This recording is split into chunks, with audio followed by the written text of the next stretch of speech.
Once upon a time, there was a wise old man who lived in a little house right at the edge of a village.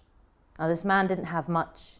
He had a little field that he worked to bring the food that he needed. He lived with his son, and he had an old horse. And every day, before the son would go off to school, he and his father would take the old horse. They would go out to the field, they would till the land, they would gather up any crops that they had, and then the boy would go off to school with a hop, a skip and a jump. He was a happy guy. They were poor, but they were happy. And one morning, the son came out into the yard and something was different. He had a look around. There was the little house, nothing different there. There was the field, nothing different there. There was the tree that they tied the horse to. Dad, we've lost the horse. His dad sticked his head out the window.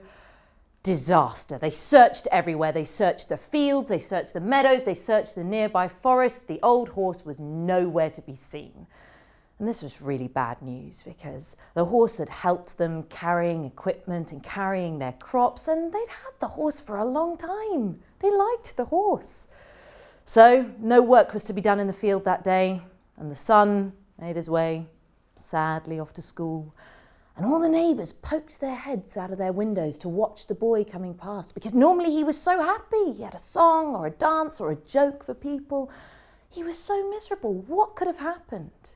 And of course, in a small village, news spreads fast and everybody heard that the old man's horse was missing. So they crowded to his house at the edge of the village. Oh, such terrible news, such bad fortune. Oh, awful, awful, so sad, so sad.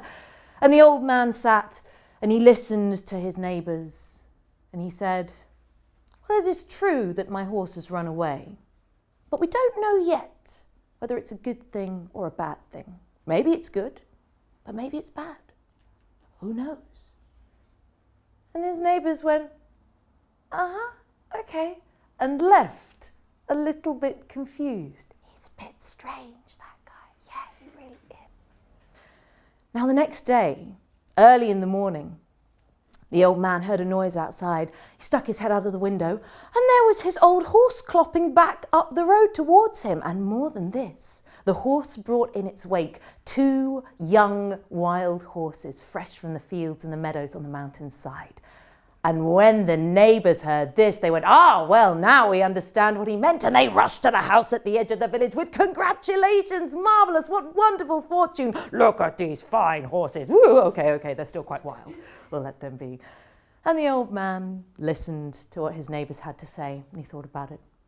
And he said, it is true that I have 2 new horses, but we don't know yet whether it's a good thing or a bad thing. Maybe it's good, but maybe it's bad. Who knows? And the neighbours looked at each other and they went home muttering quite loudly, that guy, he's a strange one. He really is. I mean, who would look a gift horse like this in the mouth? It's clearly good fortune. What is he thinking about? Well, a month later, the old man said, son, our old horse is much too old now. Go and get one of the wild young horses and we shall take that one to the field with us. So the son went out with a lasso of rope because these horses were still quite wild, still quite skittish. And he was very careful, very agile, and he looped the rope around the wild horse's neck, and the horse began to panic and began to buck. But the young boy was strong and he leapt up onto the horse's back, and like one of those crazy wild rodeo machines, he held on as tight as he could while the horse bucked and whinnied and galloped around the yard, waiting for it to calm down so that then he could ride it to the field. But as the horse bucked and whinnied and galloped around the yard, the young boy's grip slipped and he was flung up into the air and he landed on the ground with a crunch, and he began to scream. And his dad ran out of the house and he saw his son, and he immediately knew this was bad news. He could see that his son's leg was broken in 3 places. This was a terrible injury that was going to take a long time to heal. So he gathered up his son and brought him back into the house. And it's a small village. People had heard the noise, they'd heard the commotion, and they came rushing to the house at the edge of the village. Oh, he has broken his leg. Oh, this is terrible, terrible bad news. What misfortune. He won't be able to work on the fields with you. Oh, it's so terrible. And the old man listened to his neighbours. And eventually he said, "It is true that my son has broken his leg, but we don't know yet whether it's a good thing or a bad thing. Maybe it's good, maybe it's bad. Who knows?" And the neighbours were done with this. "What do you mean, maybe it's a good thing? Your son has broken his leg. How can you say that this is possibly a good thing?" And they went home furious. "My goodness me, he's completely crazy." Well, the next night, in the dead of night, while the moon was full, the king's army came through the village, pulling all of the young men and able-bodied boys from their beds, because the kingdom had just declared war.